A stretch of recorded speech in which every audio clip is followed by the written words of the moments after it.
हम सफर रहे, जिन्होंने बहुत प्रामाणिकता के साथ इस आंदोलन में काम किया, उन श्रद्धेय राजीव भाई जी के बारे में भी घिनौना षड्यंत्र किया कि श्रद्धेय राजीव भाई की स्वामी रामदेव ने हत्या करवाई। उनके भाई के पास पहुंच गए कि आप इस तरह का बयान दो।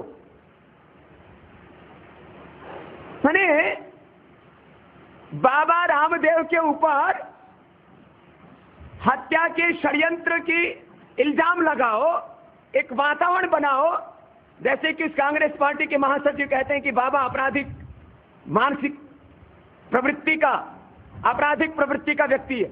अरे हमारी 7 पीढ़ियां पीछे की देख लो, और आज हम जहां बैठे, यहां तक हमने किसी इंसान की तो बात क्या, किसी जीव जंतु को भी कष्ट नहीं दिया है। हम कोई सफाई देने के लिए यहां पर नहीं बैठे हैं, लेकिन यूं मुंह उठा करके कुछ भी आप किसी के ऊपर घटिया से घटिया घिनौने इल्जाम लगा दे और उसमें भी कायरतापूर्ण तरीके से काम करे। स्वर्गीय राजीव भाई जी, जिनकी तबीयत खराब हुई, उनको छत्तीसगढ़ में उस समय वो प्रवास पर थे, स्वदेशी का प्रचार उन्होंने किया, जागरण का काम किया। विदेशी कंपनियों के खिलाफ करीब 20 वर्षों से उन्होंने एक बहुत बड़ा मोर्चा खोला। आर्य समाज में जब वो पहुंचे तो उनकी तबीयत खराब हुई, कुछ गैस उनको लग रहा था कि पेट में बनी है, तो वहां आर्य समाज भवन में उनको ले जाया गया। वहां जब काफी देर तक टॉयलेट से बाहर नहीं निकले तो दरवाजा खटखटाया, उठ नहीं पा रहे थे वो, तो उन्होंने कहा अभी निकलता हूं, फिर भी नहीं निकले। तो उनको या तो वो दरवाजा बंद करना भूल गए थे, जो भी कारण रहा हो, तो दरवाजा खोला तो लैट्रिन के ऊपर बैठे हुए मिले, कम्बो टॉयलेट थी। उसी समय डॉक्टर आर.एस. नायक का नर्सिंग होम उसी आर्य समाज के पास में था, वहां से उनको लिया गया।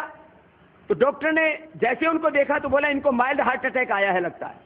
उनको दवाई देने की कोशिश की, लेकिन स्वदेशी का आग्रह उनके भीतर बहुत ज्यादा था। उन्होंने मना कर दिया कि मैं दवाई नहीं लूंगा, मैं केवल स्वदेशी दवाई करूंगा। ये सभी लोग जो उनको जानते हैं इस बात को, इससे बखूबी परिचित है। इसके बाद सेक्टर 9 में उनको ले जाया गया, वहां पर उनको दूसरी बार अटैक आ गया। जब वो नहीं संभाल पाए तो अपोलो हॉस्पिटल ले जाया गया। सारे हॉस्पिटल अभी हैं, उन हॉस्पिटलों में जो इलाज करने वाले डॉक्टर हैं वो सब जिंदा हैं। मैंने खुद राजीव भाई से कम इस पूरे अंतराल में 1 घंटे के करीब बात की होगी। जब उनकी तबीयत खराब हुई तब करीब पौना घंटा मैंने उनको समझाया, बोले नहीं मैं मर तो सकता हूं लेकिन मैं विदेशी उपचार नहीं लूंगा। अब उनका एक तरफ स्वदेशी का आग्रह और दूसरी तरफ उनकी तबीयत की खराबी, सारे प्रयत्न किए गए, वो सारे डॉक्टर्स, उनकी सारी रिपोर्ट, उनको दिया गया पूरा ट्रीटमेंट सभी हॉस्पिटलों में, और हमारे पास भी उसकी फाइल्स हैं। उसके बाद एक पूरी साजिश रच के कि राजीव भाई को पॉइजन दिया गया कि उनका शरीर का रंग काला पड़ गया था।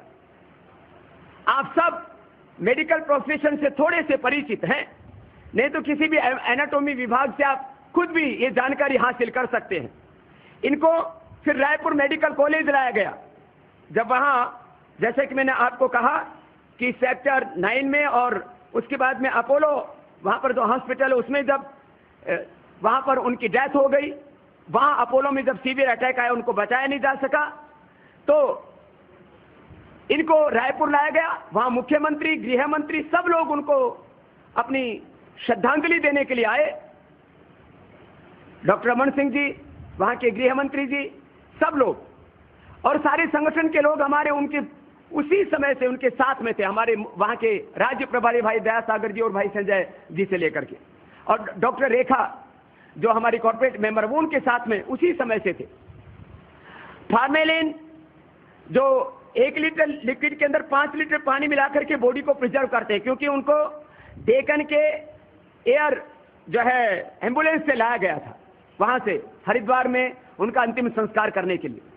ये सभी जानते हैं कि जब फार्मेलिन शरीर के अंदर इंजेक्ट किया जाता है उससे बॉडी का रंग बदलता है, उसको इस तरह से प्रचारित करके कि उनकी हत्या करवाई। मैं 2-3 बहुत बुनियादी प्रश्न यहां पर करता हूं। स्वर्गीय राजीव भाई की हत्या कोई क्यों करवाएगा? क्या स्वार्थ है उसमें किसी का? आप सब भाइयों को पता है, जिस समय मैं उनको यहां पर लेकर के आया था उस समय उनके चरित्र हनन के पूरे षड्यंत्र किए जा रहे थे। उनको लटवरलाल बताया जाता था, एक पूरा समूह था जो उनको बदनाम करने में लगा था। मैंने कहा भाई राजीव जी को लेकर के किसी का भी प्रश्न है तो मेरे सामने करें। मुझे बदनाम किया जाता था स्वर्गीय राजीव भाई के कारण से, उनके ऊपर दोष लगाए जाते थे। कोई दोष नहीं मिला तो बोले इनको जो दान मिला उन्होंने उपयोग नहीं किया सही उसका, उनके पास जितना भी दान मिला उन्होंने उस दान का कोई दुरुपयोग नहीं किया। मैंने सारे पेपर एविडेंस आपके सामने रखे हुए हैं। दिल्ली में इसी क्लब के अंदर प्रेस कॉन्फ्रेंस करके मैंने सबके बीच में राजीव भाई को बैठाया था। स्वर्गीय राजीव भाई जैसे महान व्यक्ति की हत्या का आरोप लगाने का पूरा षड्यंत्र घड़ करके कि बाबा को बदनाम करो और कुछ नहीं मिला, तो माने इतनी गिरावट की हद जिसकी हम कभी कल्पना भी नहीं कर सकते। हमारे ही गुरुदेव की हत्या का आरोप हम पर मत दो।